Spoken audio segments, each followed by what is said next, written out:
हा. नमस्कार आणि सुस्वागतम. सख्यानो, घेऊ उंच भरारी पुष्प 2 मध्ये. एक मिनिट हा. सगळ्यांना म्यूट करता येईल का? हो, सगळ्यांचे म्यूट आहेत, पण तुझ्याचकडे आवाज येतोय का? मागे काही दुसरं चालू आहे का? हे दोन जवळ लहान मुलांचे आवाज येत आहेत आणि कोणत्या जेंट्सचा आवाज येतोय. हा, केलंय सगळ्यांना मी.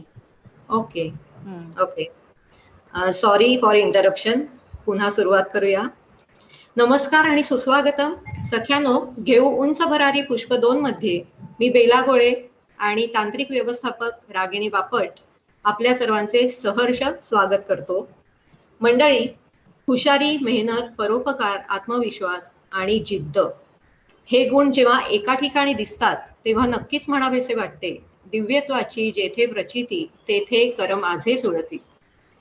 ऍक्च्युली आज आपल्याजवळ आरोग्य क्षेत्रातील 3 सख्या या मंचावर आपल्याला भेटण्यासाठी आल्या आहेत. आणि आरोग्य क्षेत्र म्हटलं की खरोखर सगळ्यांसाठी वंदनीय आणि खूप उपयोगी असं वरदान आहे आपल्याला. म्हणून आजच्या कार्यक्रमाचा विषय आहे आरोग्यम धनसंपदा. निरोगी आयुष्य हीच माणसाची खरी संपत्ती असते. आरोग्य क्षेत्रातील प्रत्येक व्यक्ती ही सेवाभावी असते. माणुसकी हा त्यांचा धर्म आणि उपचार शुश्रूषा हे त्यांचे कर्म असते. असं म्हणतात की ते हात नेहमीच पवित्र असतात जे प्रार्थनेपेक्षा जास्त सेवेसाठी उठतात. डॉक्टर हे क्षेत्रच असं आहे जे रुग्णवेदना कमी करण्यासाठी सतत विचार आणि कृती करत असतात. डॉक्टरांच्या सल्ल्याने, कौशल्याने आणि ज्ञानाने अनेकांना जीवदान मिळते आणि डॉक्टर देवदूताप्रमाणे भासतात. कोरोनामुळे संपूर्ण जगाला आपल्या प्रत्येक श्वासाचं महत्व चांगलंच समजलं आहे. निरोगी आणि सुदृढ आयुष्य लाभावं म्हणून सर्वजण नैसर्गिक फिटनेसच्या शोधात आहेत आणि त्याचाच उत्तर म्हणून आपला हा आजचा थेट भेट कार्यक्रम आपण आयोजित केला. तर आपण लगेचच वळूया आजच्या डॉक्टर सख्यांची ओळख करून घेऊ. आपली पहिली सखी आहे वैद्या चंदाराणी रेगे बिराजदार. नमस्कार चंदा.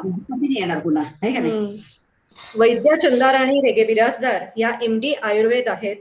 अल्पदरात आयुर्वेद आणि पंचकर्म आणि तेही स्लम एरियामध्ये रुजवल्याबद्दल 2011च्या महापौर पुरस्काराने त्यांना गौरविण्यात आले आहे. आपली दुसरी सखी आहे आयुर्वेदिक प्रॅक्टिस करताना पंचकर्मात विशेष प्रावीण्य मिळवलेली वैद्या मानसी चव्हाण हडकर. नमस्कार doctor Mansi, welcome to the show. आणि तिसरी सखी आहे जनरल प्रॅक्टिस मध्ये आयुर्वेदाचा पुरेपूर उपयोग करणारी आणि त्याचबरोबर वेट मॅनेजमेंट आणि न्यूट्रिशन याचा कोर्स केलेली डॉक्टर दीपाली यादव गायकवाड. नमस्कार Deepali, welcome to the show. एकमेकींना तिघीही प्रॅक्टिससाठी मदत करतच होत्या. त्यातच हे पॅन्डेमिक सुरू झालं.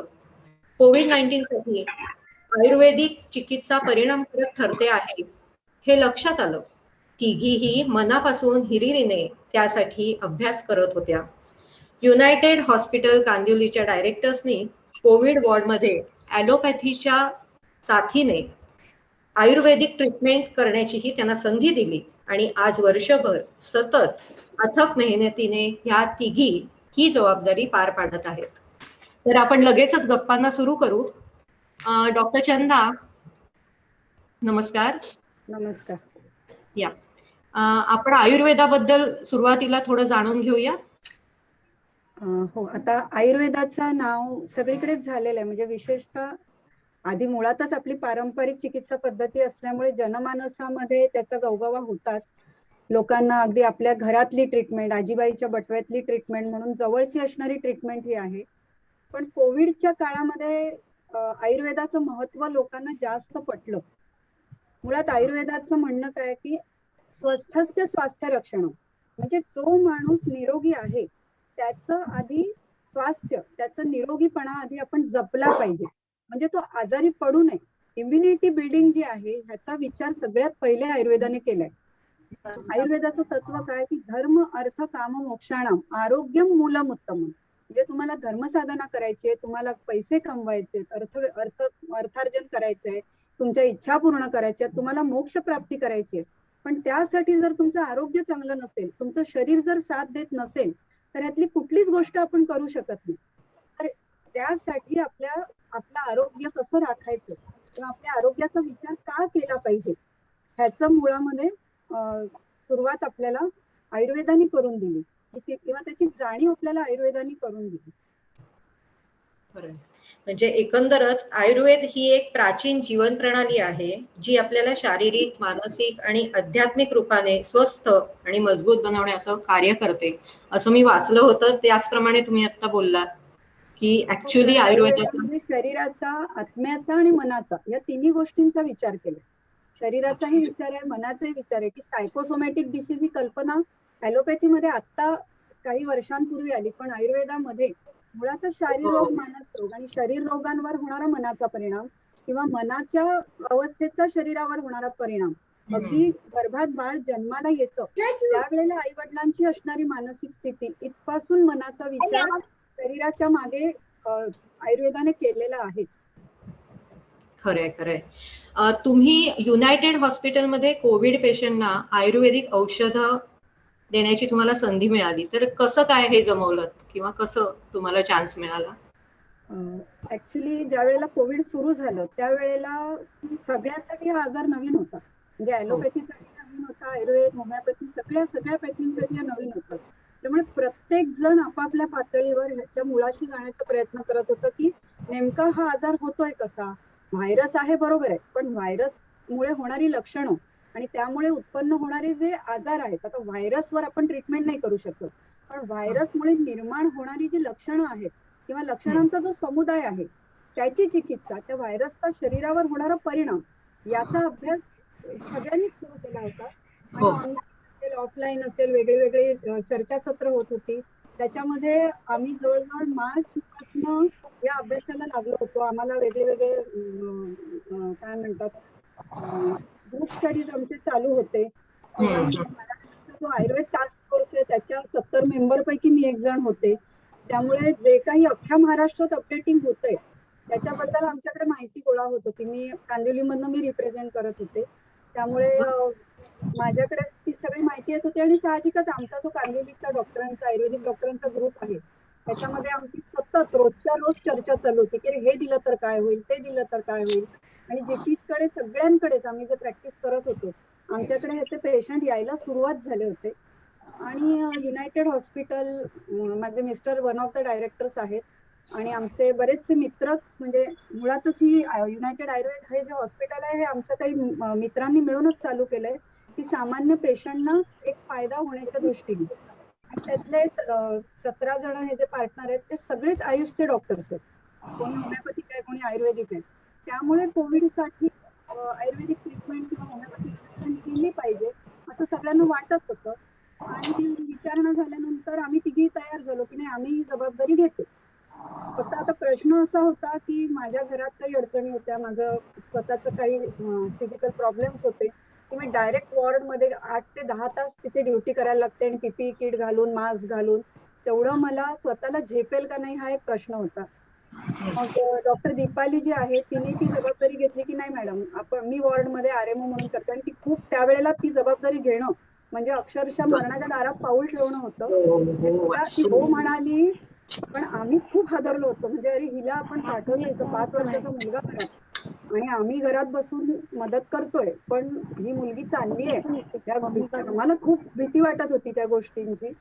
पण हळूहळू आम्ही सगळे सरावलो आणि आम्ही तिघींनी कामं वाटून घेतल्यामुळे फायदा हा झाला की मी घरात बसून माहिती गोळा करत होते. पेशंट जसजसे बदलते, दीपाली माझी कान, डोळे, नाक सगळं झाली होती. ती मला वॉर्ड मधनं अप टू डेट द्यायची आणि आमचा स्टाफ आमचे हात झाले होते. म्हणजे कुठल्याही हॉस्पिटलमध्ये नसेल की ऍलोपॅथीच्या जोडीने सराईतपणे स्टाफ आयुर्वेदिक ट्रीटमेंट करतोय, फक्त आणि फक्त आमच्या हॉस्पिटलला घडतं. त्यामुळे स्टाफनी पण आम्हाला खूप सहकार्य केलं. आणि त्यामुळे घरात बसून की हा पेशंट, ह्याच्यात वेगळी लक्षणं येतात. कोविडला काही ठाम लक्षणं नव्हती की अरे 10 पेशंटला हे लक्षण दिसतंय पण 12व्या पेशंटला वेगळंच लक्षण दिसतंय. मग परत त्याचे रेफरन्स शोधणं, सिनियरशी बोलणं, हे सगळं मला घरात बसून करणं शक्य झालं कारण दीपाली तिकडे होती. आणि हे सगळं करून मग आम्ही डिस्कस करायचो. एवढं करून रात्री सगळे आपापल्या कामात फ्री झाल्यानंतर जवळजवळ रात्री एक तास, मी, दीपाली, मानसी, आम्ही रात्री एक तास आमचं डिस्कशन चालायचं. तरी हे दिलं पाहिजे का, ते दिलं पाहिजे का, हे औषध दिल्याने कसा फरक पडेल. आणि मग एक 2 ते 3 महिन्यामध्ये आम्हाला एक अंदाज आला की काय प्रकारे ट्रीटमेंट दिली पाहिजे. आणि मग त्याप्रमाणे आज गेलं 1.5 वर्ष, म्हणजे युनायटेड मध्ये 1 वर्ष झालं, पण गेली 1.5 वर्ष जवळजवळ आम्ही या कोविडसाठी अथक प्रयत्न करतोय असं म्हणायला हरकत नाही. Very good. तुमचे हे एफर्ट्स आमच्यासाठी योगदान ठरलंय आणि म्हणूनच कोविड योद्धा म्हणून खरोखरच तुम्हाला सगळ्यांना आमच्याकडनं सॅल्यूट आहे. आणि ऑनलाईन कन्सल्टिंगचा अनुभव तुम्हाला कसा वाटला एकंदर, जेव्हा तुम्ही प्रत्यक्ष पेशंटला भेटता आणि जेव्हा ऑनलाईन करायचं असतं तेव्हा काय असं थोडी हे वाटतं का, इन्कन्व्हिनियन्स वाटला का, कसं वाटलं? ऑनलाईन तर इन्कन्व्हिनियन्स होताच. म्हणजे दीपाली ऑफलाईन करत होती, मी आणि मानसी आम्ही दोघी जणी ऑनलाईन होतो. आमचे जी जनरल प्रॅक्टिस होती ती सुद्धा काही काळासाठी, म्हणजे आम्हाला गव्हर्नमेंटकडनं इन्स्ट्रक्शन्स होत्या की ज्यांनाही म्हणजे सर्दी खोकला तापच फक्त बघतायत, म्हणजे जीपीज आहेत त्यांनीच प्रॅक्टिस चालू करा, बाकीच्या डॉक्टरांनी सुद्धा प्रॅक्टिस बंद ठेवा. विशेषतः ज्यांच्या घरात म्हातारी माणसं आहेत, लहान मुलं आहेत, त्या बायकांनी प्रॅक्टिस करू नका, असे एक हे फिरत होता निरोप की तुम्ही जाऊ नका. आणि त्यामुळे आम्ही थांबलो होतो. आमची आयुर्वेदिकच प्रॅक्टिस होती, ती इमर्जन्सीज मध्ये येत नव्हती सो कॉल्ड, त्याच्यामुळे मग आम्ही दोघी घरी होतो. पण ऑफलाईन ऑनलाईन मध्ये मिक्स होते अनुभव. लोकांना फायदा पण झाला, काहींनी त्याच्यातनं गैरफायदा घेतला, ते होतच राहतं. पुढचा प्रश्न मी डॉक्टर दीपाली यांना विचारेन. तुमचा प्रत्यक्ष कामाचा अनुभव कसा होता हे नक्कीच ऐकायला आवडेल आम्हाला.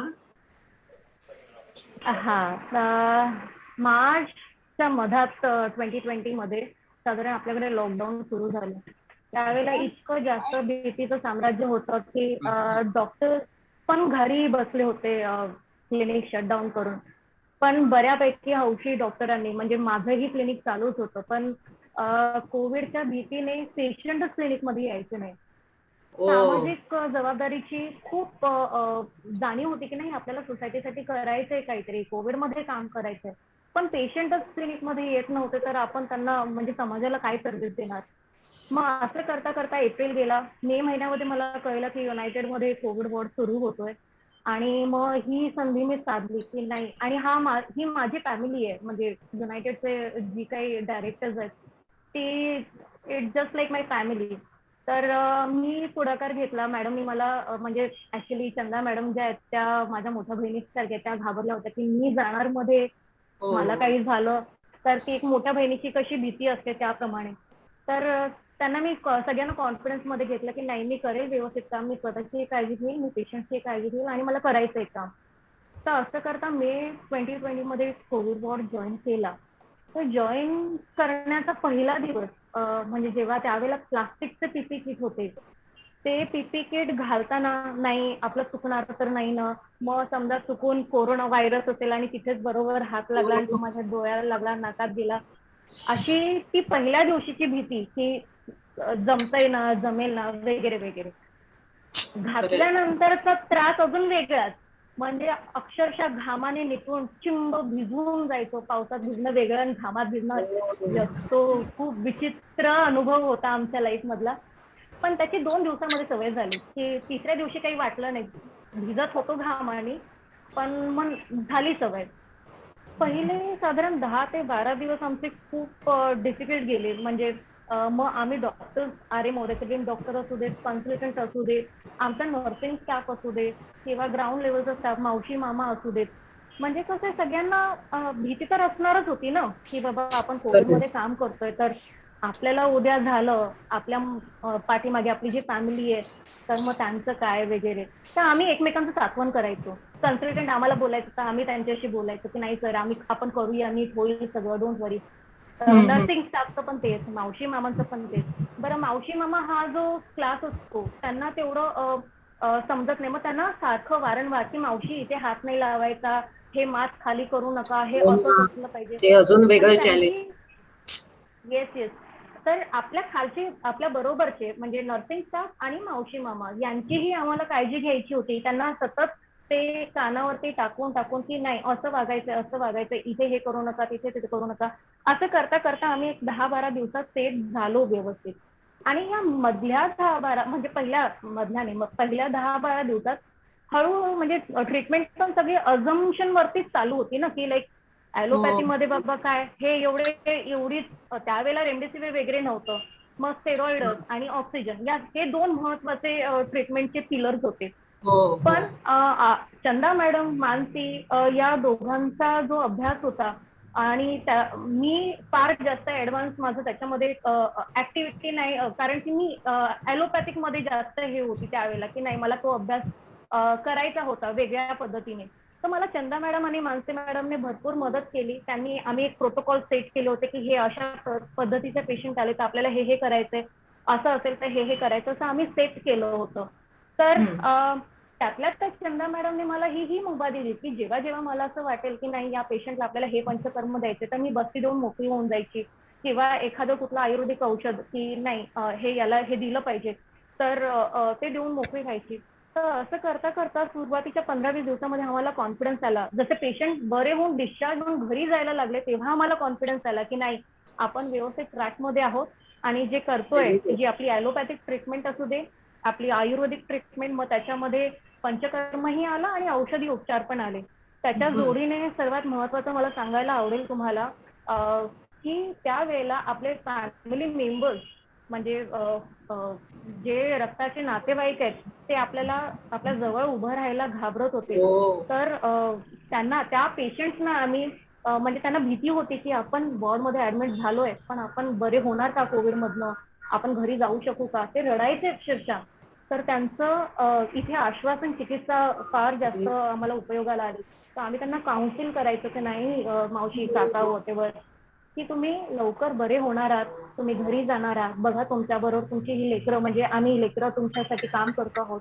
तर पॉझिटिव्ह राहा, पॉझिटिव्ह ॲटिट्यूड ठेवा, निश्चितपणे आपण बरे होऊन तुम्ही घरी जाणार आहात. तर आणि त्याच्याबरोबर स्पर्शन बरं त्यांना एक मायेचा स्पर्श जरी मिळाला त्यांना एक स्फूर्ती यायची की नाही हे आपल्यासाठी काम करतात, नाही आपण पॉझिटिव्ह विचार करायला पाहिजे. मग असं करता करता त्यांचा ॲटिट्यूड हळूहळू चेंज व्हायला लागला. सुरुवातीचे 2-3 दिवस तो असा एकदम रडकुंडीला आलेला असायचा पेशंट. मग 3-4 दिवसापासून जसं रिकव्हरी व्हायची, त्यांच्या कंप्लेंट्स मध्ये जसं रिकव्हरी होत जायची, मग त्यांना कॉन्फिडन्स यायचा नाही आपण बरे होतोय आणि मग आपण जाणार आहोत घरी. तर हे सगळं छान चालू होतं, मस्त चालू होतं. पण 20व्या दिवशी जॉईन केल्याच्या 20व्या दिवशी मला सिम्पटम्स सुरू झाले, म्हणजे दम लागायला लागला. तर तेव्हा मला असं वाटलं की कदाचित मास्कमुळे वाटत असेल किंवा गरमीचे दिवस होते ते, पाऊस तेव्हा सुरू झालेला नव्हता 20वा दिवस, जरी 10 जून असलं तरी. तर कदाचित मग त्याच्यामुळे होत असेल असं मी करता 8-10 दिवस इग्नोर केलं आणि 22 जूनला मी पॉझिटिव्ह डिटेक्ट झाले. पण इतके दिवस मग हे पाठीमागचा जो 1 महिना मी काउन्सिलिंग केलं होतं पेशंटचं, तिथे मीच नरम पडले की मी जिवंत राहील ना, मी बरी होऊन घरी जाईल ना. ती ऑब्विस होती भीती, 2-3 दिवसाचीच होती, पण ती ऑब्विस भीती मला असं वाटते. कारण आमच्या पूर्ण टीम मध्ये मी पहिलीच मेंबर होती की जी म्हणजे जॉईन करणारी पण पहिली आणि डाऊन होणारी पण पहिली. तर पण ते 2-3 दिवसात झालं ठीक दीपाली की नाही. नाही, आमचं अख्खं हॉस्पिटल त्यावेळेला रडलं. दीपाली पॉझिटिव्ह झाली कळल्यावर सगळे आम्ही टेन्शन मध्ये आलो होतो, कारण ग्रुपमधली पहिलंच ही पॉझिटिव्ह आणि म्हणजे काय करावं हे आम्हालाही कळत नव्हतं. म्हणजे हिचं सांत्वन करू का, हिची ट्रीटमेंट करू का, हिच्या घरच्यांना बघू, म्हणजे आमची पण अवस्था इतकी खराब झाली होती की ही पॉझिटिव्ह झाली आहे कळल्यानंतर की अक्षरशः पुरुषांसारखे पुरुष सुद्धा डॉक्टर्स रडले आमच्याकडे. आपलं माणूस जेव्हा येतं तेव्हा वीक होतो माणूस, तसं येते म्हणजे जेव्हा पेशंट आपला हो ना. मग तर झाली एक 12 दिवसांचं माझं हॉस्पिटलायझेशन होतं आणि 10 दिवसांचं क्वारंटीन होतं. मग माझ्या घरून अपोज व्हायला लागला की नाही आता पुरे झालं, आता नको, आता बस झालं. मी म्हणलं आता तर माझं होऊन गेलंय, आता मला काहीच नाही होणार आहे, तर आय एम नाऊ रिलॅक्स, आता मी एकदम चांगले काम करू शकते, आता तर कसलंच टेन्शन नाही. Positive yes. आणि पुन्हा जोमाने जॉईन केलं. पुन्हा एक खरी गोष्ट आहे की जो आधीचा स्टॅमिना होता तो म्हणजे एका वर्षापूर्वीचा स्टॅमिना आणि आत्ताचा माझा स्टॅमिना ह्याच्यामध्ये फरक आहे. मी पहिल्यासारखी तेवढा स्टॅमिना हाय लेवलचा नाहीये. ही सत्यस्थिती आहे आणि ही प्रत्येक माणसाने सोसायटीमध्ये मला वाटतं की समजून घ्यायला हवे की नाही आपण पहिल्यासारखे नसतो. त्याच्यामुळे कोविडमध्ये प्लीज आराम करणं, योग्य तो आहार घेणं, औषधी उपचार करणं खूप जास्त गरजेचं आहे. मग तो हॉस्पिटलाइज असू दे पेशंट किंवा घरी त्यांनी क्वारंटाईन राहून ट्रीटमेंट घेतलेली असू दे. तर केलं काम सुरू. मी दुसऱ्यांना सांगते, त्याच्यानंतर पण मी पॉझिटिव्ह झाली पहिले त्यावेळेला ही आराम न करता हॉस्पिटलमध्ये पेशंटच बघत होती. म्हणजे अशी अवस्था होती तेव्हा हिला स्वतःला झोपायला बेडही नव्हता. की ओळखीचे जे आमचे दुसरे या डॉक्टर जॉईन झाले होते त्यांच्या कोणाच्याही बेडवर थोडा वेळ जाऊन झोपायची. म्हणजे हिला स्वतःला वेळही नव्हता आणि बेडही नव्हता. इतकी वाईट म्हणजे परिस्थिती. फ्रंटलाईन वरचं लाईफ जगले ती दीपाली तर अगदी. हॉरिबल ते कारगिलचं युद्ध होतं ते. हो ऍब्सोल्युटली. मला धमकी मिळालेली डिरेक्टर कडून, आमच्या ऍडमिनिस्ट्रेशन ऑफिसर जे आहेत त्यांच्याकडनं, जर तू आता बेडच्या बाहेर दिसलीस तर तुला आम्ही शिफ्ट करणार. तर मला खूप टेन्शन आलं. मग त्या दिवसासाठी मी 5-6 तास तिथेच बेडमध्ये राहिली, उठले नाही. एका पेशंट बरोबर म्हणजे आमचे डिरेक्टर्स पैकी होते ते, तर त्यांच्या बरोबर मी बेड शेअर केला. आणि मग नंतर ते दुसऱ्या दिवशी जसं आहे तसं चालूच होतं. तर मला नाही राहावायचं की नाही हे माझं हॉस्पिटल आहे, हे माझे पेशंट आहेत, मला उठायचंय, मला करायचंय. ती जिद्द होती एक.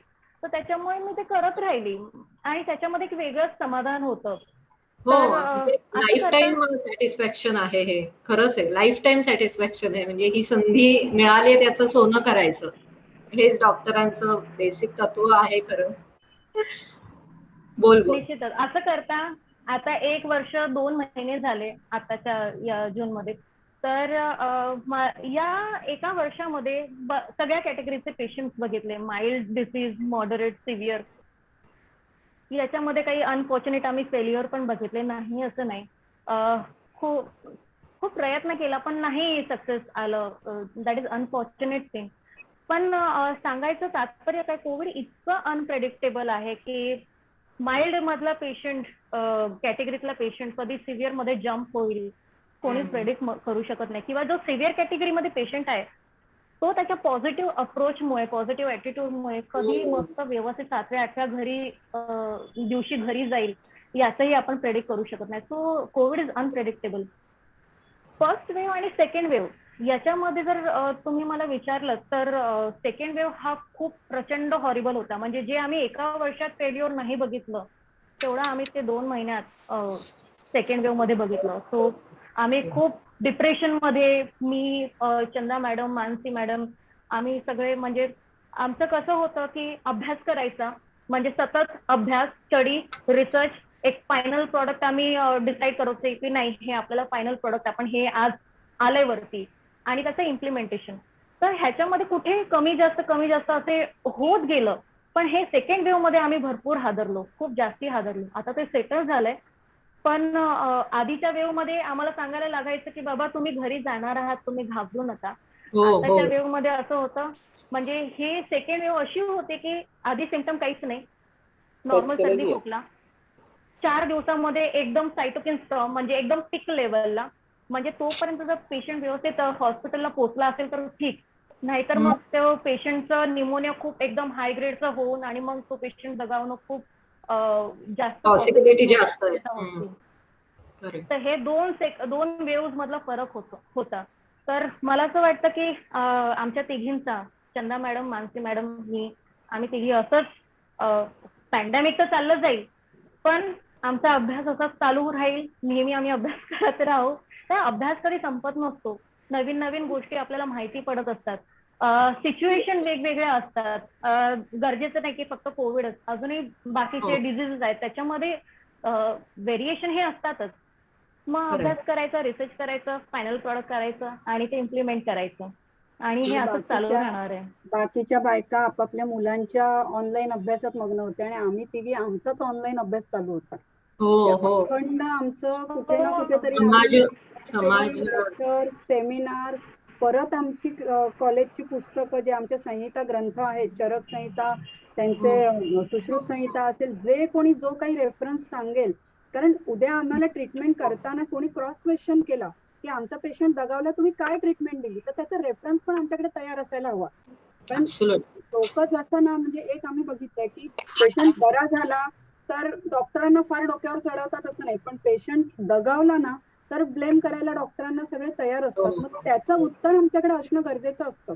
त्यामुळे आम्ही जे काही नवीन प्रॉडक्ट वापरतो, आणि ही जबाबदारी जास्त करून आम्ही मानसीकडे ठेवलेली असते की रेफरन्स शोधून काढणं. त्यामुळे ते रेफरन्सेस आम्ही ठेवतो की अरे हा रेफरन्स होता म्हणून आम्ही हे वापरलं, अचानक मनात आलं आणि आम्ही ते वापरलं, ते वापरावं वाटलं. बरोबर आहे. रेफरन्स सकट आम्ही ती ट्रीटमेंट करतो. डॉक्टर दीपाली, तुम्हाला बोलायचंय अजून? म्हणजे ह्याच्यातनं मला कळलं की डॉक्टर मानसीकडे रेफरन्सिंगचं काम होतं, तर मी डॉक्टर मानसी तुमच्याकडे येते की तुमची एक्झॅक्टली भूमिका ह्या सगळ्या प्रोसेसमध्ये काय होती, एकंदर तुम्हाला कशा प्रकारे अभ्यास करायला लागायचा किंवा रेफरन्सिंग या सगळ्या गोष्टी? बरं, जेव्हा 1 वर्षापूर्वी सगळ्यात पहिल्यांदा कोविडला सुरुवात झाली महाराष्ट्रात किंबहुना पूर्ण भारतात आपण म्हणू, तेव्हा जसं चंदा मॅडम म्हणाल्या की कुणालाच माहित नव्हतं की नेमकी काय ट्रीटमेंट करायची. ॲलोपॅथीमध्ये म्हणा, आयुर्वेदामध्ये म्हणा, होमिओपॅथी म्हणा, कुणालाच नेमकी ट्रीटमेंट काय करायची हे माहित नव्हतं. पण आमच्या शास्त्रावर आणि आयुर्वेदातल्या शाश्वत अनादी तत्वांवर पूर्णपणे विश्वास होता. भलेही व्हायरस नवीन असेल, नाव नवीन असेल आजाराचं, पण तरीही जी आपली शाश्वत तत्व आहेत त्याच्या पलीकडे जाऊन काहीही नसतं. त्यामुळे नाव सोडलं तर लक्षणांचा समुदाय आणि त्याच्या मागची कारणं बघितली तर आपण ह्याला ट्रीटमेंट देऊ शकतो, हा एक आत्मविश्वास होता. आमच्या शास्त्रावरचा जो अभ्यास आहे त्याच्यातून हा विश्वास आला होता. त्यामुळे जेव्हा सुरुवात झाली आणि युनायटेडमध्ये कोविड पेशंट ऍडमिट करायला सुरुवात केली, तेव्हा ठरवलं की नाही, आपण आयुर्वेदिक पण देऊया, जेणेकरून ॲलोपॅथीच्या सोबत आयुर्वेदिक दिल्यास पेशंटना त्याचा जास्त फायदा होईल, लवकर बरे होतील पेशंट आणि त्यांचा जो इम्युनिटी म्हणतो आपण किंवा एन्ड्युरन्स पार्ट म्हणतो तो जास्त चांगला राहील, जेणेकरून पेशंटना त्याचा फायदा होईल. एकदा हे ठरलं की आपण आपल्याला हवं तसं नाही करू शकत. आयुष मिनिस्ट्रीने त्यावेळेला काही प्रोटोकॉल्स दिले होते. त्या प्रोटोकॉल्सनुसार पेशंटना ट्रीटमेंट देणं हे मस्ट होतं. आणि मग जे प्रोटोकॉल्स आयुष मिनिस्ट्रीने दिले त्याच्यानुसार आम्ही कॅटेगरीज केल्या पेशंटच्या, की सॉफ्ट पेशंट किंवा mild to moderate patient, severe patient, त्याच्यानुसार ट्रीटमेंट द्यायला सुरुवात केली. आता ह्याच्यातलं मुख्य चॅलेंज असं होतं की ॲलोपॅथीच्या सोबत आपल्याला आयुर्वेदिक द्यायची होती. मग वेगवेगळ्या ॲलोपॅथिक डॉक्टरशी कन्सल्ट करणं, त्यांच्याशी बोलणं, पेशंटची कंडिशन समजून घेणं आणि त्या अनुषंगाने आयुर्वेदिक ट्रीटमेंट देणं हा त्याचा मेन भाग होता.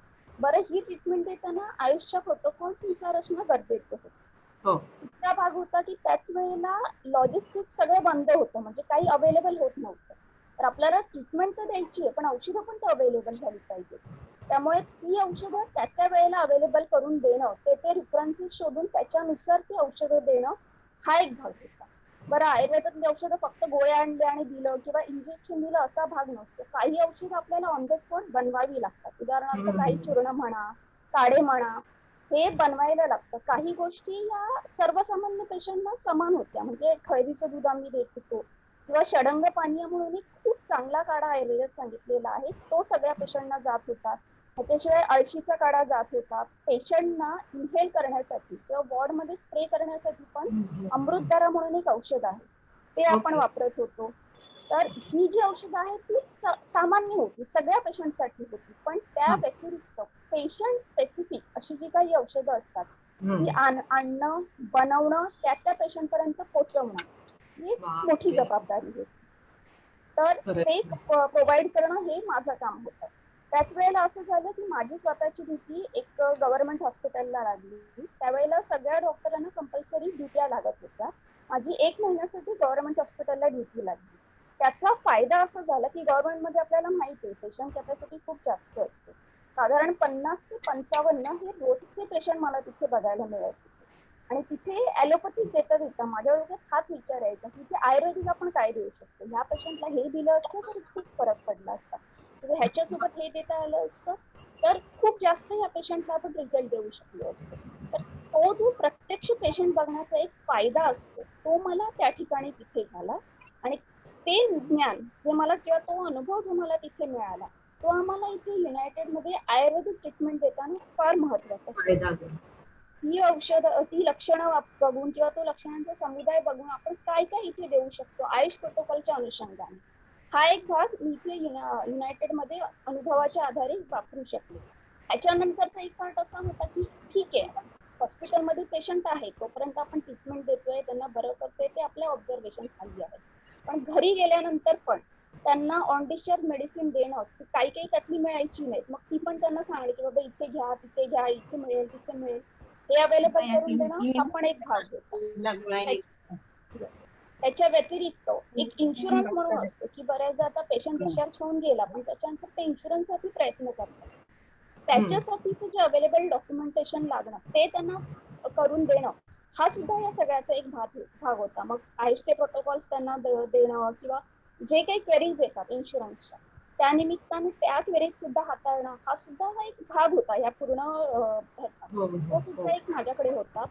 त्या व्यतिरिक्त सगळ्यात महत्वाचं म्हणजे आहार. असं म्हणतात तुम्ही तुमचा आहार व्यवस्थित घेतला तर तुम्हाला कधी औषधं घ्यायची वेळ येत नाही, पण पेशंटना हे गळे उतरवणं फार कठीण, म्हणजे हा सगळ्यात कठीण पार्ट वाटायचा आम्हाला. अरे बापरे. पेशंट बरंच काय काय खायला मागायचे आणि आम्हाला सात्विक जेवण त्यांना द्यायचं, ते असं म्हणजे की काय देताय ते आम्हाला, असं त्यांचा ऍटिट्यूड होता. तर तुमच्यासाठी हा आहार चांगला आहे हे त्यांच्या गळे उतरवणं, त्यांना खायला देणं, आणि मुख्य होतं की ते घरी गेल्यानंतर काय खातील हा मुख्य प्रश्न होता. आपल्या समोर तर त्यांना काही पर्याय नसतो, पण त्यांना मग घरी गेल्यानंतर एक विशिष्ट त्यांना डाएट चार्ट देणं किंवा हे खा, हे खाऊ नका, घरी गेल्यानंतर पण काही काढे त्यांना उपयुक्त ठरत असतील तर त्याचा रेफरन्स देणं किंवा त्याची प्रोसिजर देणं आणि ते बनवायला सांगणं, ह्या सगळ्या गोष्टी हा एक भाग होता. आणि या व्यतिरिक्त पंचकर्म आयुर्वेदाचा एक महत्वाचं अंग आहे. अर्थात कोविड वॉर्ड मध्ये फुल फ्लेश पंचकर्म करणं शक्य नव्हतं, काही मर्यादा होत्या, लिमिटेशन्स होत्या, पण तरीही जिथे जिथे गरज पडली पेशंटच्या चांगल्यासाठी आणि जिथे जिथे शक्य होतं तिथे ते पंचकर्माचे रेफरन्सेस वापरून ते मटेरियल अवेलेबल करणं आणि पेशंटना पंचकर्म देणं जेणेकरून त्यांना जास्तीत जास्त फायदा होईल, रिकव्हरी फास्ट होईल, हा सगळा भाग माझ्याकडे होता आणि हे सगळं मी मॅनेज करत. Very good. पंचकर्माचा विषय काढलात, मी पुन्हा येतेच आहे तुमच्याकडे. त्याआधी डॉक्टर चंदा यांना प्रश्न आहे की सोशल मीडियावर वेगवेगळी माहिती मिळायची, त्या भडीमारामुळे लोक भांबावून जात होते, तर तुमच्याकडे येणाऱ्या पेशंट मध्ये तुम्हाला काय प्रकारची म्हणजे रिॲक्शन दिसायची किंवा कसं जाणवलं? आता माझ्या स्वतःचा मी पेशंटचा ग्रुप ठेवलाय, ऑलमोस्ट 150 पेशंट त्याला अटॅच आहेत. त्यामुळे मला जी माहिती योग्य वाटत होती किंवा माझ्याकडून माझ्या पेशंटना जे सांगणं गरजेचं होतं ते मी साधारणपणे 2 दिवसांनी 3 दिवसांनी त्या ब्रॉडकास्ट ग्रुपवर टाकत होते. त्यामुळे माझे जे पेशंट होते ते बहुतेक करून मी सांगेन ते फॉलो करत होते. पण काही काही पेशंट माझ्याकडे जे ऑनलाईन रेफरन्सला आले त्याच्यामध्ये फार विचित्र त्यांनी काय काय ट्रीटमेंट घेतलेल्या दिसत होते. म्हणजे एका माणसाने दिवसभरात 8 लिंबू पिण्याचा कार्यक्रम ठेवला होता आणि मग 10-12 दिवसांनी त्याचे सगळे सांधे सुजले. कुठल्याही गोष्टीचा अतिरेक वाईट असतो. लोकांचा ना एक समज आहे की आयुर्वेदाला काही साईड इफेक्ट नाही. आता ज्या गोष्टीला ना इफेक्ट असतो त्याला साईड इफेक्ट हा असणारच. म्हणजे सगळ्यात सोपं आपलं घरातलं उदाहरण म्हणजे आईचं प्रेम. हे प्रत्येक मुलाच्या ग्रोथसाठी चांगलंच आहे. आई आपल्या मुलाला प्रेमाने मोठं करते, शिकवते, सांभाळते. पण जर त्या प्रेमाचा अतिरेक झाला, तिने त्या मुलाच्या म्हणजे जे दुर्गुण आहेत ते सुद्धा आपल्या प्रेमाखाली जर झाकायला सुरुवात केली तर त्याचाही साईड इफेक्ट दिसतो ना. म्हणजे सगळ्यात निर्भेळ नितळ मानली जाणारी गोष्ट म्हणजे आईचं प्रेम. तर मी म्हणून त्याचं उदाहरण दिलं. असं असताना सुद्धा हे लक्षात ठेवून लोकांनी हे लक्षात ठेवलं पाहिजे की आयुर्वेदाला सुद्धा इफेक्ट्स आहेत तर साईड इफेक्ट्स आहेतच. सोशल मीडियावरनं सांगतात ते एखाद्या माणसाला, एखाद्या व्यक्तीला तेवढ्या पुरतं त्याच्याने बरं वाटलेलं असू शकतं. ती सगळी ट्रीटमेंट 100% चुकीची असते असं नाही, पण ती 100% बरोबर असते असंही नाही. कारण मुळामध्ये आयुर्वेदामध्ये प्रकृतीचा विचार आणि पेशंट स्पेसिफिक विचार खूप आहे. की एकाच घरातल्या 2 माणसांना कोविड झाला असेल किंवा कुठलाही एक समान आजार झाला असेल तर त्या 2 माणसांची ट्रीटमेंट वेगळी असू शकते. 2 बहिणींची ट्रीटमेंट वेगळी असू शकते, बहीण भावांची ट्रीटमेंट वेगळी असू शकते. तर जगभरामध्ये की ही ट्रीटमेंट करा आणि तुमचा कोरोना नष्टच होईल हे असणं शक्य नाही. हे लोकांनी एक लक्षात घेतलं पाहिजे. दुसरं, लोकांचा हाही समज असतो की आयुर्वेदाने उशिरा गुण येतो. खरं परिस्थिती अशी आहे की आयुर्वेदाकडे लोक उशिरा येतात. आता उद्या जर माझ्याकडे ताप आणि सर्दीचा पेशंट आला आणि मी त्याला म्हटलं की तुम्हाला मी औषध देते आणि महिन्यानी बरं वाटेल, तर कसं चालेल? 1-2 डोस मध्ये त्याला बरं वाटलंच पाहिजे आणि ते बरं वाटतं. म्हणजे जे अशा प्रकारचे जे आजार आहेत की त्यांना ताबडतोब आयुर्वेदिक औषधांनी निश्चित होऊन येतो. पण आता तुमची सर्दीच जुनाट झाली असेल, तुमच्या छातीत कफ खूप दिवसापासून असेल, तर तो रुजलेला आजार बरा करायला आयुर्वेदाला पण वेळ लागणार आहे ना. खरं. ती समजूत अशी असते की आयुर्वेदिक ट्रीटमेंट ज्या आहेत त्या खूप महाग आहेत. तर असं काही नाहीये की आयुर्वेदिक ट्रीटमेंटमध्ये स्वस्त ट्रीटमेंट सुद्धा आहेत. फक्त तुम्ही वेळेवर आलात तर कमी वेळामध्ये आणि कमी पैशामध्ये तुमची ट्रीटमेंट नक्की होऊ शकते. त्यामुळे ह्या गोष्टी लोकांनी लक्षात ठेवल्या पाहिजेत. एकाच प्रिस्क्रिप्शन बघून दुसऱ्याने ट्रीटमेंट घेऊ नये. ओव्हर द काउंटर हे दोन्ही बाबतीत आहे, ॲलोपॅथिक आणि आयुर्वेदिकच्या बाबतीत, की का त्यांना असं वाटतं डॉक्टरची फी वाचवायची असते, डॉक्टरकडे जाऊन थांबायला भीती वाटते, वेळ नसतो क्लिनिकमध्ये बसायला, माहित नाही काय त्यावेळेला मनात येतं. पण त्या फार्मसिस्टवर ते विश्वास ठेवतात आणि तिकडनं औषध घेतात. आणि वेळेस आमच्या समोर बसलेलं असताना हे गरम नाही ना पडणार, ह्याचा मला त्रास नाही ना होणार, ह्याने असं नाही ना होणार, हे इतके प्रश्न विचारतात की डॉक्टर माणूस पूर्ण विचार करून तुम्हाला ट्रीटमेंट देतोय, त्यावेळेला तुम्ही हे प्रश्न विचारता. तर हा प्रश्न तुम्हाला ओव्हर द काउंटर मेडिसिन घेताना का पडत नाही?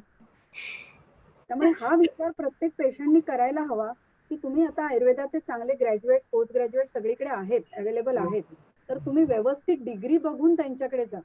कोणीतरी वैभू आहे, कोणीतरी जाता येता औषधं देतोय, कोणीतरी पुड्या देतोय, विड्यातनं औषध देतोय, अशा प्रकारच्या औषधांमध्ये काय भेसळ असेल हे आपण सांगू शकत नाही आणि त्याच्यामध्ये आयुर्वेद बदनाम होतो. मग ॲलोपॅथिक काही कन्सल्टंट म्हणतात की अरे नाही आयुर्वेदिक दवा लिया ना इसके लिए साइड इफेक्ट हो गए. तसं नसतं. आयुर्वेदाची स्वतःची शास्त्र आहेत, त्यांना माहिती आहे की कुठल्या लिमिट पर्यंत पेशंटला औषध द्यायचं. कधी कधी आम्ही 7 दिवसासाठी औषध दिलेलं असतं. नाही दवा बाकी था इसके लिए नहीं आहे म्हणून लोक दीड महिन्यांनी येतात. पण ते औषध 7 दिवसांनी डोस कमी करायचा असतो किंवा बदलायचा असतो, हे पेशंटच्या लक्षातच येत नाही. उससे अच्छा लगा ना इसके लिए हम लेते रहे, असं म्हणून ते एक दीड महिना ते औषध खातात आणि मग नंतर त्याचे काही साईड इफेक्ट झाले तर त्याची जबाबदारी डॉक्टरची कशी किंवा त्याचा दोष आयुर्वेदाचा कसा? म्हणजे मुख्य मुद्दा असा आहे की डॉक्टरांचा सल्ला तंतोतंत पाळणे. आणि खरंच मला असं वाटतं की डॉक्टर आणि विश्वास या दोन्हींना नाण्याच्या 2 बाजू आहेत. म्हणजे हे दोन्ही गुण डॉक्टरला चिकटलेलेच आहेत असं मी म्हणेन. त्यामुळे डॉक्टरवर खरंच जे सांगतील तसा विश्वास ठेवून त्याप्रमाणे औषधं घेतली तर त्या रुग्णाला जास्त फायदा होतो. त्यामुळे प्रत्येकाने ही गोष्ट लक्षात ठेवणं खरंच गरजेचं आहे.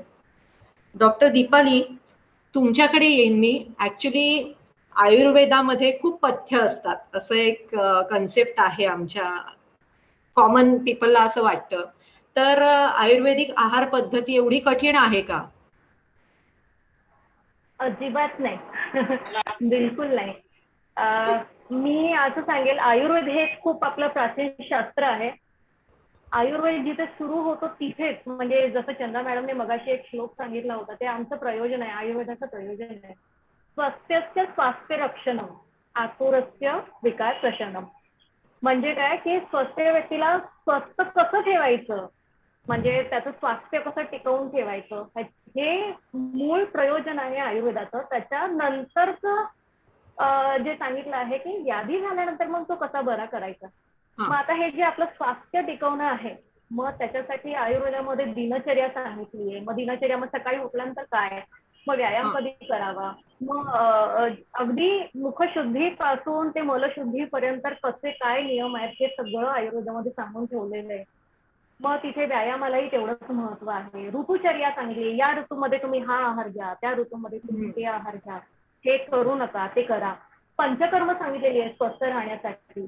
हे सगळं तर इम्पॉर्टंट आहेच, पण त्याच्या बरोबरीने आपल्याला जर आपलं हेल्थ चांगलं ठेवायचं असेल, स्वास्थ्य चांगलं ठेवायचं असेल, तर आहार याच्यासाठी सविस्तर खूप विस्तृत असा अभ्यास आयुर्वेदामध्ये आहे. तर एक म्हण आहे की respect food as a medicine or else you will have to eat medicine as a food. म्हणजे जर आहार आपण एक औषधाप्रमाणे त्याला रिस्पेक्ट देऊन जर आपण नाही जेवलो, त्याचं रिस्पेक्ट नाही केला, विचित्र पथ्याच्या बाहेरचं आपण जर काही खाल्लं, तर मग शेवटी आपल्याला औषधं जेवणाप्रमाणे वाटी भर खावी लागतात. त्याची याची एक म्हण आहे. तर निश्चितपणे आपल्याला जर स्वस्थ राहायचं असेल, हेल्दी राहायचं असेल, तर पथ्य पाळणं खूप गरजेचं आहे. आणि पथ्य म्हणजे काही नाही हो, प्रत्येकाची बघा एक प्रकृती असते, जन्माची प्रकृती असते. मग जर वात प्रकृती असेल, जर तिने वातू आहार जास्त खाल्ला घेतला, तर मग त्याच्या तिच्या शरीरामध्ये वायू हा वाढणारच आहे, वात हे वाढणारच आहे, आणि मग वाताचे विकार तिला दिसणारच आहेत. जसं की दुसरं एक उदाहरण सांगायचं तर, माझ्याकडे एक पेशंट आलाय ऍसिडिटीसाठी. मी तिला त्या व्यक्तीला ऍसिडिटीची उत्तम आयुर्वेदिक ट्रीटमेंट देते किंवा कुठल्याही पॅथीची ट्रीटमेंट देते. पण ती व्यक्ती जर घरी जाऊन पापडा खात असेल, हिरवी मिरची खात असेल, पापड लोणचं खात असेल, चायनीज खात असेल, तर तिची ऍसिडिटी का बरी होईल? नाहीच होणार बरी. म्हणजे औषधाने तिला बरं वाटणार, पण नंतर ते आपलं जेवण खाणं पिणं तर तसं चालूच आहे. त्याच्यामध्ये जर आपण बदल केला नाही, म्हणजेच आपण पथ्य पाळले नाही, तर तो आपल्याला त्रास होणारच आहे.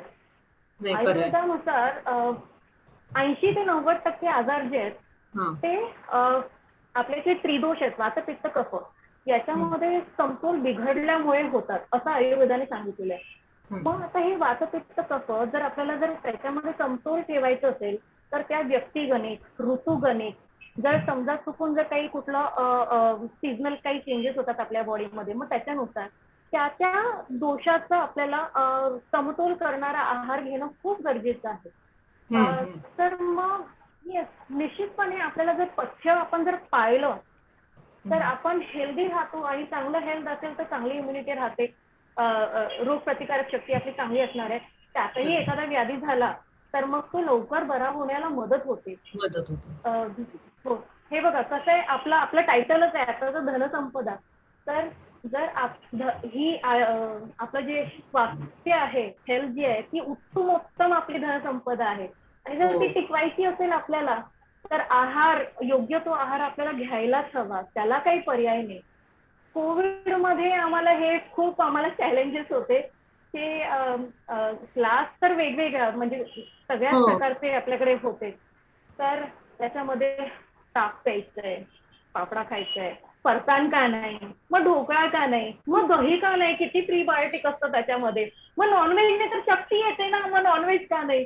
म्हणजे रिलेटिव्हना आणि पेशंटना दोघांनाही आम्हाला काउन्सिलिंग करायला लागायचं. मानसी मॅडमने तर ते ऑन डिस्चार्ज रेडी करून दिलेलंच होतं की हे खा आणि हे खाऊ नका. पण ते पटवून देता स्टाफ, म्हणजे आमचा नर्सिंग स्टाफ आणि मी, माझ्या बरोबरीचे बाकीचे डॉक्टर्स नाकी 9 यायचे.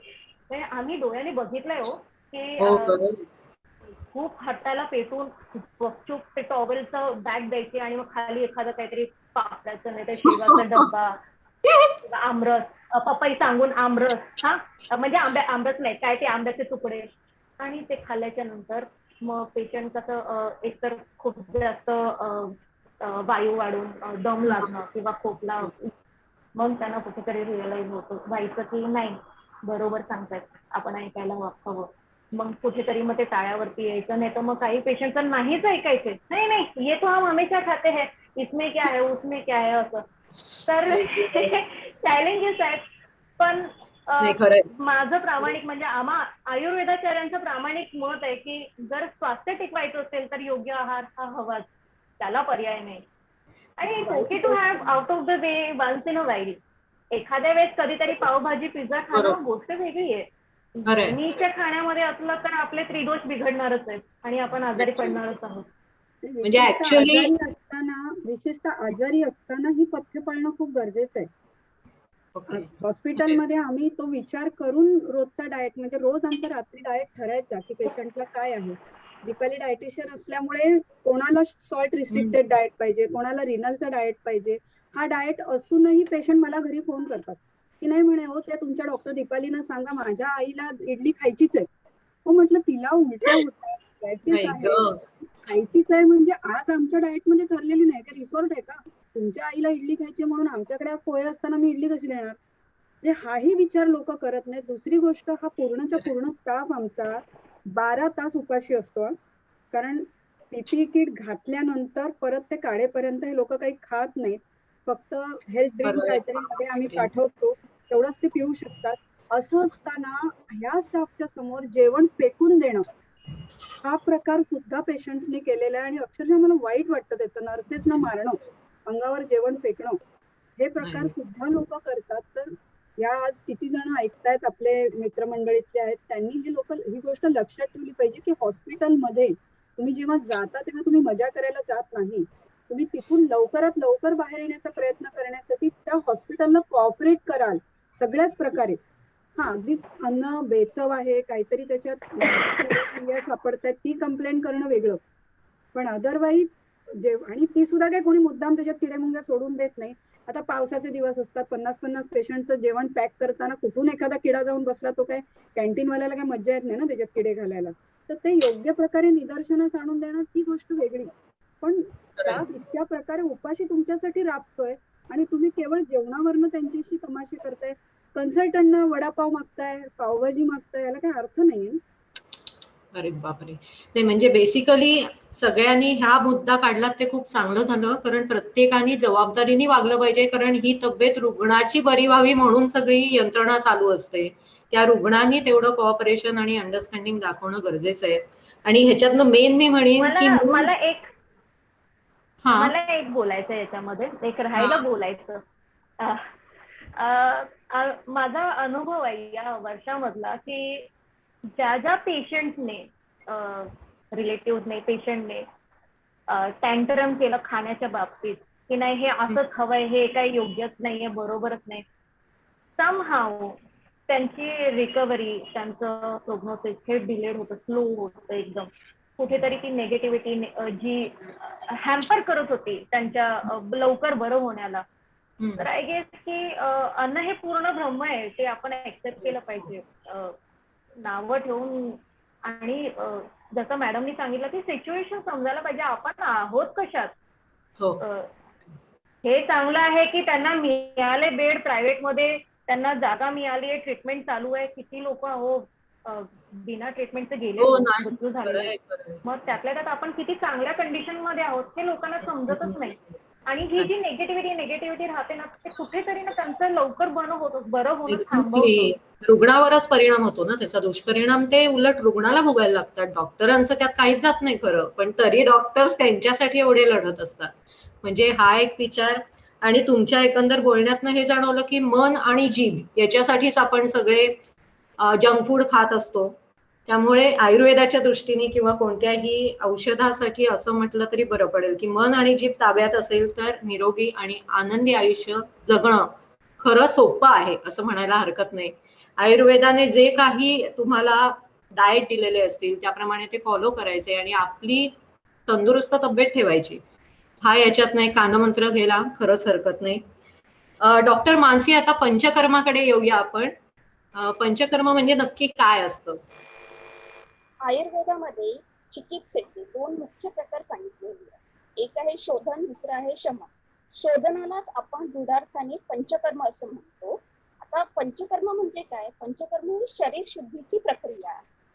अशा या ट्रीटमेंट्स आयुर्वेदाच्या की ज्याच्यामध्ये तुमच्या शरीराची शुद्धी केली जाते, वेगवेगळे दोष बाहेर काढले जातात, त्याला पंचकर्म म्हणतात. अर्थात आता त्याचे काही प्रकार आहेत. प्रामुख्याने 5 प्रकार आहेत पंचकर्माचे: वमन, विरेचन, बस्ती, नस्य आणि रक्तमोक्षण. आता ही नावं सर्वसामान्य लोकांना थोडीशी वेगळी वाटतील. एक थोड्या सोप्या भाषेत मी नेमकं काय त्याचं ते सांगते. वमन म्हणजे उलटीद्वारे आपण शरीरातले जे दोष आहेत ते बाहेर काढतो. विरेचन म्हणजे जुलाबाद्वारे शरीरातले दोष बाहेर काढतो. बस्तीमध्ये एनिमा दिला जातो. म्यूट. एक मिनिट डॉक्टर, आवाज येत नाहीये. माहिती म्यूट झाली. बस्तीच्या नंतरच ऐकू नाही आलं.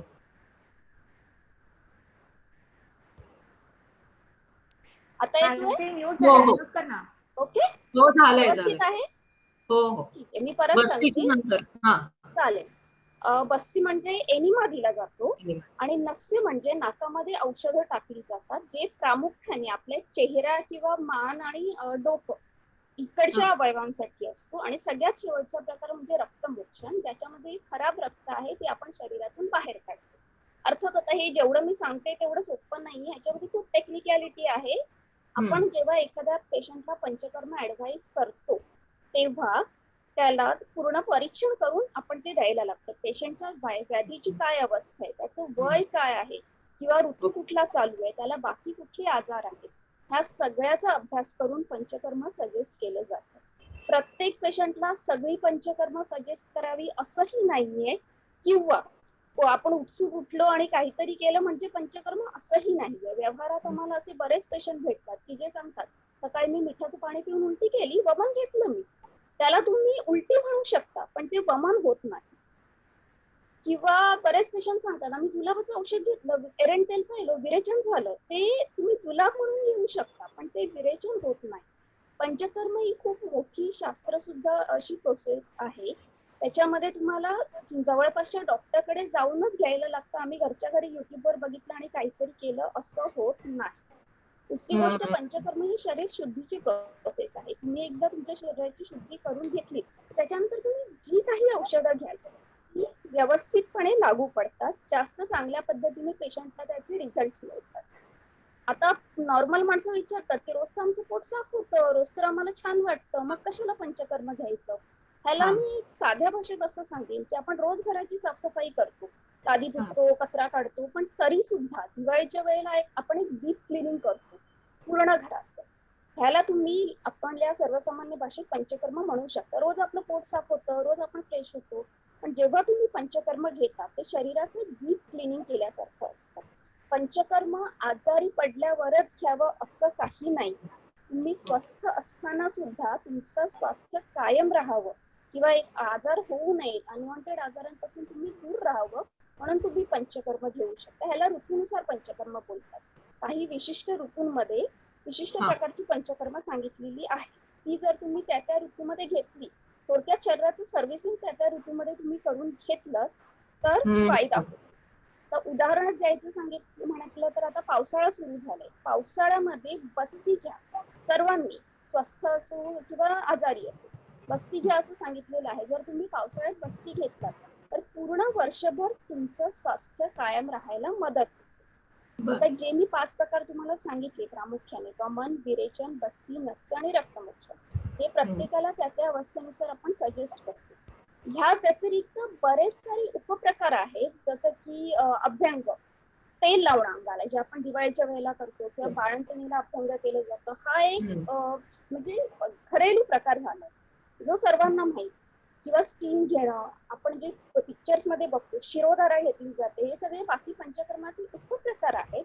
पण प्रामुख्याने 5 प्रकार आहेत आणि म्हणून आपण याला एकत्रितपणे पंचकर्म.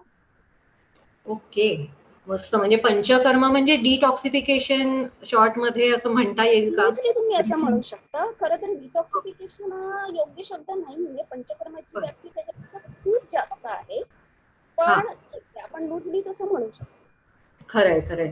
म्हणजे पंचकर्म केलं तर माणसाला सुदृढ आयुष्य जगता येऊ शकतं. म्हणजे नक्कीच. आणि प्रॉपर आयुर्वेद असं सजेस्ट करू की ज्यांना जमतंय त्यांनी तुमच्या जवळपासच्या वैद्याकडे जाऊन तुमचं स्वतःच प्रकृती परीक्षण करून घ्या. असं मी सांगितलं, प्रत्येक व्यक्तीला सजेस्टेड पंचकर्म हे वेगळं असतं. तुम्ही प्रकृती परीक्षण करून घ्या आणि जसं स्वस्थ व्यक्तीसाठी ऋतूनुसार पंचकर्म सांगितले जातात, त्या ऋतूमध्ये तुम्ही तुमच्या शरीराचं हे सर्व्हिसिंग नक्की करून घ्या. It's a good investment always. हो, थँक्यू. आता माझा पुढचा प्रश्न आहे आणि हा माझ्याकडनं शेवटचा प्रश्न आहे. कोणाला ऑडियन्स पैकी प्रश्न विचारायचे असतील तर तुम्ही नंतर विचारू शकता. डॉक्टर चंदा, तुमचा आतापर्यंतचा हा सगळा प्रवास जो समाजासाठी भयंकर लाभदायी आहे आणि केवळ रुग्णांसाठी तुम्ही ही सगळी यातायात करताय, तुमचा जीव धोक्यात घालून कोरोना पिरियड मध्ये तुम्ही एवढी प्रत्येकाला सेवा दिली, तर या सगळ्यामधनं आता पुढे जाताना तुमचे बकेट लिस्ट काय असेल, म्हणजे पुढचे तुमच्या योजना काय आहेत? आता एक पहिलंच तुम्ही जे म्हणालात की तुम्ही रुग्णांना सेवा दिली, रुग्णांसाठी हे करताय. आम्ही रुग्णांसाठी हे करतोय, पण हे आम्ही आमच्यासाठी पण करतोय आणि माझ्या दोन्ही मैत्रिणी ह्याला अनुमोदन देतील. कारण हे करण्यातनं आम्हाला जे मानसिक समाधान मिळतं की ज्या वेळेला आम्ही काही 15-20 दिवस पहिलं कुठेही बाहेर पडू नका म्हणून आम्ही दवाखाने बंद केले होते आणि 15 दिवसांनी पुन्हा आम्ही प्रॅक्टिस सुरू केली, त्यातला आनंद अवर्णनीय होता. म्हणजे आम्ही आमच्या आनंदासाठी सुद्धा ही प्रॅक्टिस करतो आहे, हे मला कुठेतरी सांगावंसं वाटतंय. लोकांचा फायदा होतोय, आम्ही ह्याच्यामध्ये शिकलोय म्हणून आम्ही हे करतोय. पण कोणी उगाच म्हणू नये की हा आम्ही हे फक्त समाजसेवा म्हणून करतोय. हे आम्ही आमच्या आनंदासाठी पण करतोय फक्त एवढं आहे की हे करताना आम्ही पैसा हे ध्येय ठेवलेलं नाही. आमचं आत्मिक समाधान आणि पेशंटला मिळणारा फायदा, ह्या 2 गोष्टींना आम्ही महत्व दिलंय.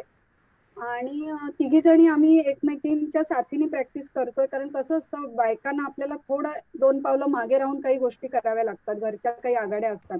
त्यामुळे जेंट्स डॉक्टर जितक्या प्रमाणामध्ये बाहेर पडून कामं करू शकतील तेवढी प्रत्येक बाई करू शकेलच असं नाही, तेवढा बॅकअप प्रत्येकाला मिळेल असं नाही, काही अडचणी असू शकतात. तर तिघींचा आम्ही हातात हात ठेवल्यामुळे की बाबा ह्या वेळेला तू जातेस ना, मग तू ही जबाबदारी घे, तू हे काम कर, तू अमुक कर, असं जे आम्ही कोविडमध्ये केलं हे आम्ही काही दिवस आधी, काही महिने म्हणा, काही वर्ष म्हणा, आम्ही आधीपासून सुरूच केलं होतं की तिघींनी मिळून काहीतरी एकत्र करायचं. कोविडमुळे आम्हाला तो आमचा बॉन्ड एक घट्ट झाला की नाही, आपण तिघी एकमेकींच्या साथीने निश्चित पुढे काहीतरी करू शकतो. आणि आता बघूया, आयुर्वेदाकडे लोकांचा दृष्टिकोन चांगला झालाय. त्यामुळे सुरुवातीला तरी पंचकर्म आमचं आहेच ऑलरेडी सेंटर तिघींचं मिळून, तर ते पुढे नेणं आणि शक्य झालं तर डे केअर सेंटर किंवा एखादं छोटंसं हॉस्पिटलचा आमच्या मनामध्ये विचार आहे. आता तो पूर्णत्वास जाणं हे देवाच्या हाती, पण आमच्या मनामध्ये ही गोष्ट नक्की आहे की जसं जसं आम्हाला पुढे काही दिवस जातील, संधी मिळेल तसं आम्ही ती संधी नक्की स्वीकारणार. आणि या कोविड पिरियड नंतर पण तुम्ही ऑनलाईन कन्सल्टिंग द्याल का? म्हणजे तुमचं हे हॉस्पिटल कोणत्या एरियामध्ये असेल, कोणत्या एरियामध्ये तुमचं असेल, आणि लांबच्या पेशंट्सना जर ऑनलाईन कन्सल्टिंग ना फार फायदेशीर ठरत नाही. मगाशी तुम्ही मला हा प्रश्न विचारला होता. ओके अर्जंट गोष्टीमध्ये ते ठीक आहे, पण ओके पेशंट समोर ओके जेव्हा येतो त्यावेळेला त्याची प्रकृती बघणं, मुख्यतः नाडी परीक्षण करणं आणि पेशंटशी समोरासमोर बोलणं, ह्या गोष्टी खूप महत्वाच्या असतात. ऑनलाईन मध्ये आपण फक्त रिपोर्टची ट्रीटमेंट करू शकतो, त्या माणसाची ट्रीटमेंट पूर्णत्वाने करू शकत नाही. आता नाही. कोविडमध्ये अजिबात काही न करता, जसं शाळेत गेल्यावरच मुलांना आनंद आहे ना, ऑनलाईन शाळेत काही मजा नाही, तसं मला असं वाटतं. काय वाटतं डॉक्टर दीपाली? काय झालं? नाही, मी म्हटलं ऑनलाईन बद्दल दीपाली डॉक्टर काय म्हणतात? म्हणजे प्रत्येकाला मी माझं मत सांगितलं, त्या दोघींचंही हो काही हो मत. हो. डॉक्टर दीपाली मध्ये डेफिनेटली रेस्ट्रिक्शन्स येतातच.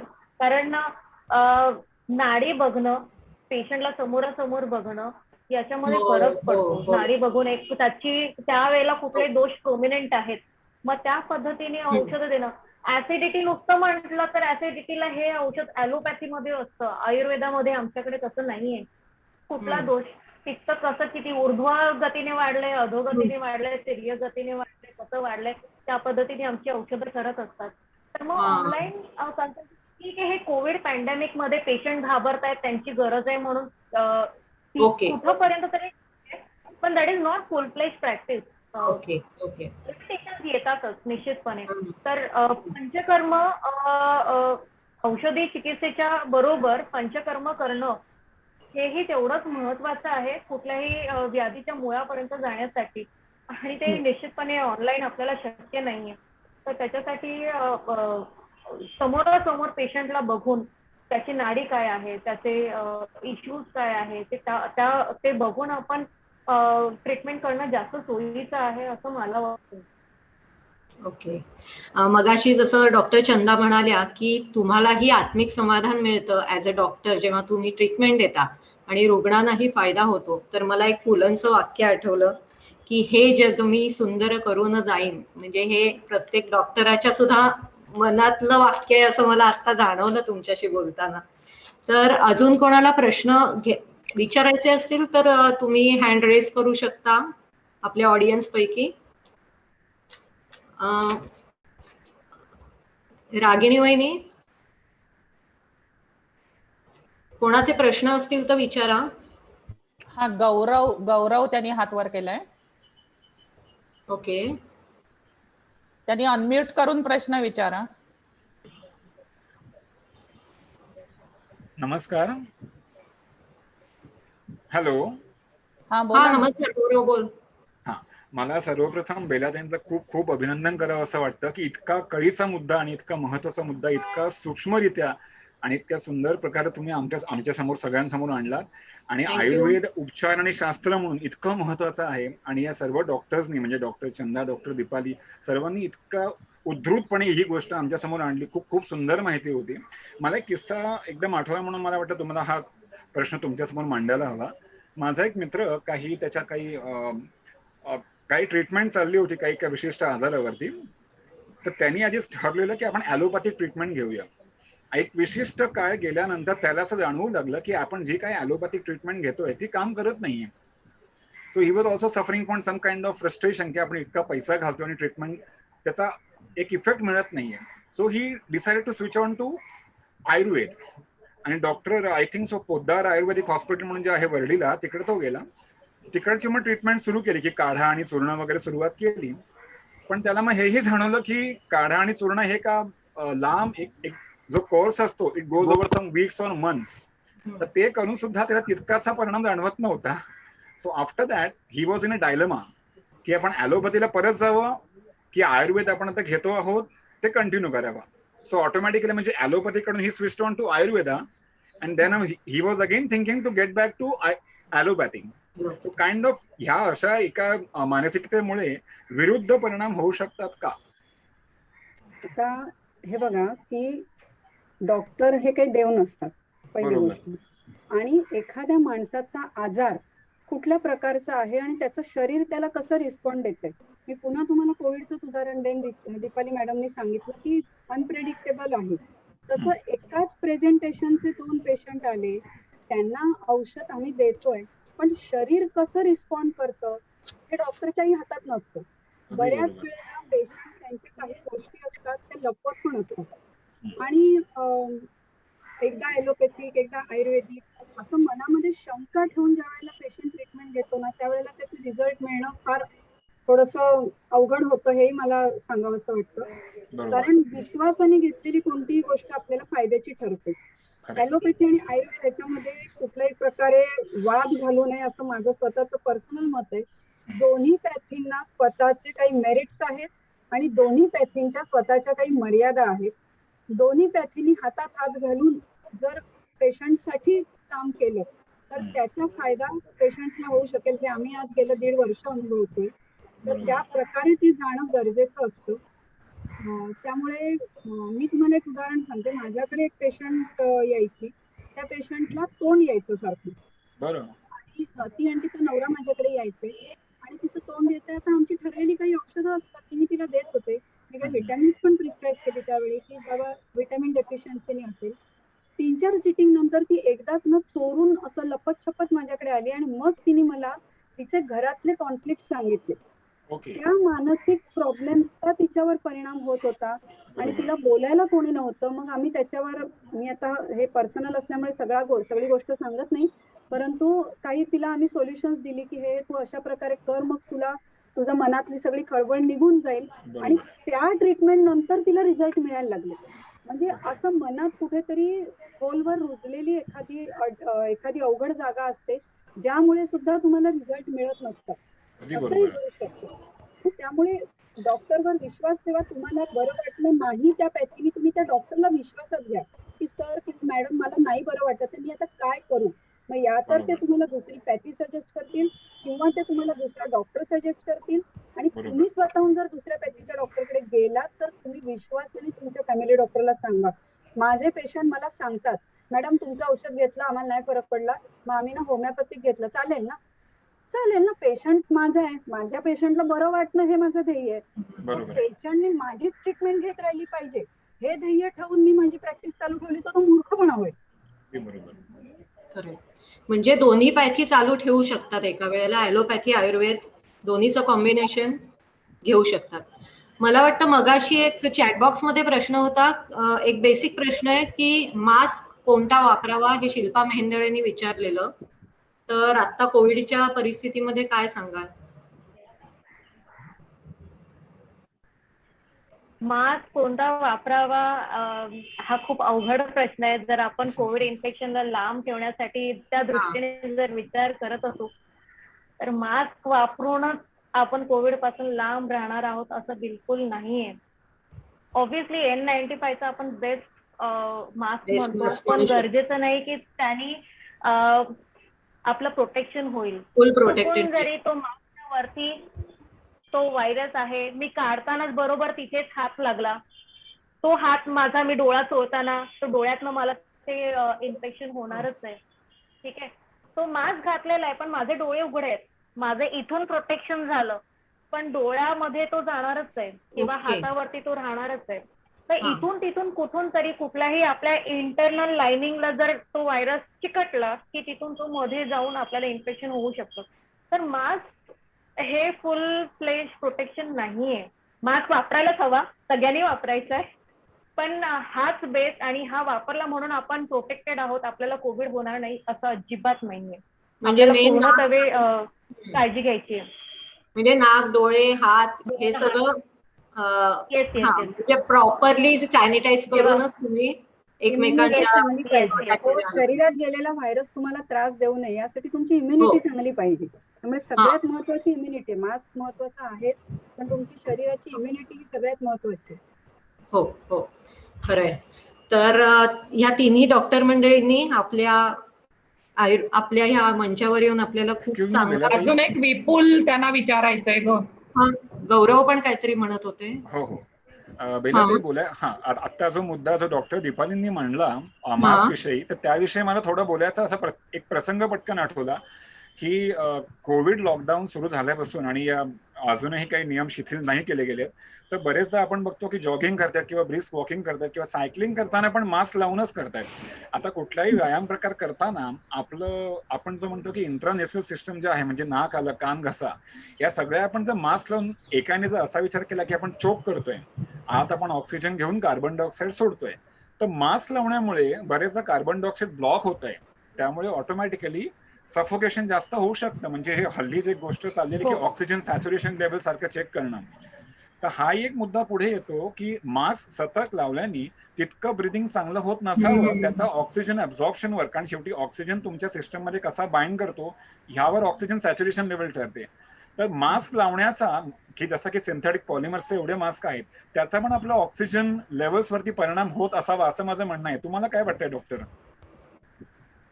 निश्चितपणे तुम्ही बोललात ते अगदीच बरोबर बोललेला आहात. मी माझा अनुभव सांगताना सुद्धा मी मेन्शन केलं होतं की मला दम लागायला लागला होता, तर मी आधी असंच अज्युम केलं की नाही, मी कदाचित मास्क, माझे 2 मास्क आहेत, एक 3 प्लायरचं आहे, एक N95 आहे, तर कदाचित त्याच्यामुळे. तर हो, डेफिनेटली त्याच्यामुळे आपला काही प्रमाणामध्ये हायपोक्सिया होतो. कोविडमुळेचा हायपोक्सिया वेगळा आहे आणि मास्कमुळेचा वेगळा आहे.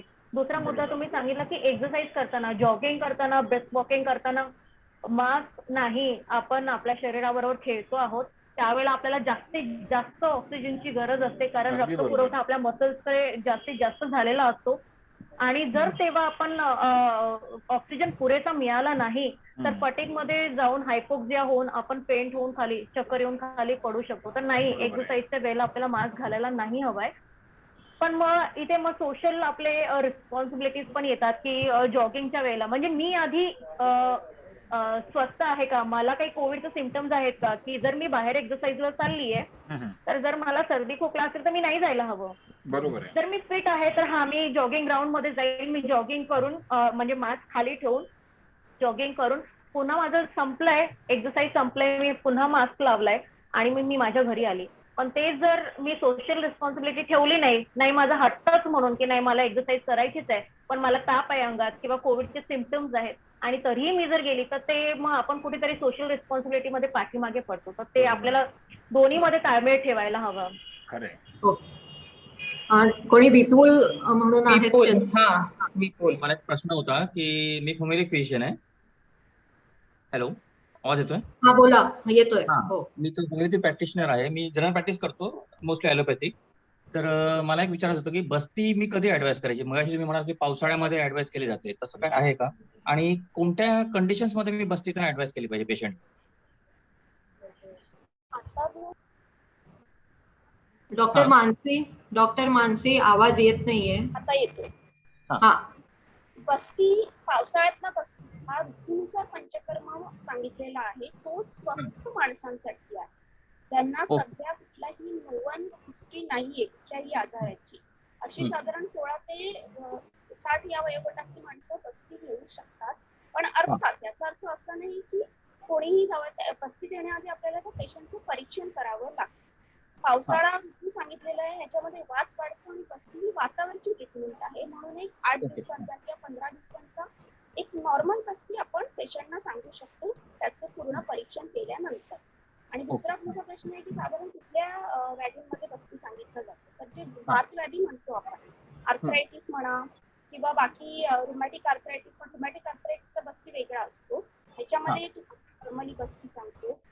काही अजून स्पेसिफिक बस्ती आहेत, पंचतिक्त शीर बस्ती वगैरे, ते जिथे बोन फ्रॅक्चर्स असतील किंवा नेक्रोसिस आहे बोन्स मध्ये, अशा ठिकाणी सांगितले जातात. त्याच्या व्यतिरिक्त जिथे डिस्मेनोरिया आहे किंवा मेन्सेसशी रिलेटेड मेनोरेजिया, मेटिरेजियाचे प्रॉब्लेम्स आहेत, तिथेही आपण बस्ती सांगतो. पण अर्थात मी आता कंडिशन स्पेसिफिक बस्ती आहे, ते परीक्षण करून आपल्याला ती बस्ती सांगावी. मी थोडं अजून ह्याच्यात ऍडव्हान्स सांगते. बस्ती ही ट्रीटमेंट जी आहे ना, ही आयुर्वेदातली हाफ ट्रीटमेंट, हाफ म्हणजे अर्धवट या अर्थी नाही, चांगल्या अर्थाने हाफ ट्रीटमेंट म्हणून सांगितली जाते. बस्ती आपण जे देतो ना, ते इंटेस्टाईन्स मध्ये जातात, म्हणजे आतड्यांमध्ये जातात आणि त्या ठिकाणाहून ऍब्झॉर्प्शन फास्ट होतं. त्यामुळे फास्ट रिझल्ट साठी बस्ती देणं हा एक उपाय आहे. आम्ही आता दीपाली डॉक्टरना आठवत असेल, आमच्या एका पेशंटचा फिवर उतरत नव्हता, म्हणून आम्ही गुडुची आणि सुदर्शनाच्या पावडरचे बस्ती दिले पेशंटला आणि त्याच्यानंतर जो फिवर उतरला तो परत आला नाही. तर त्या एक फास्ट रिझल्ट साठी आपण बस्ती देऊ शकतो. दुसरी गोष्ट, स्पर्म काउंट वाढवण्यासाठी, शुक्र वर्धनासाठीचे बस्ती देता येतात, लेडीज प्रॉब्लेम्स साठीचे देता येतात.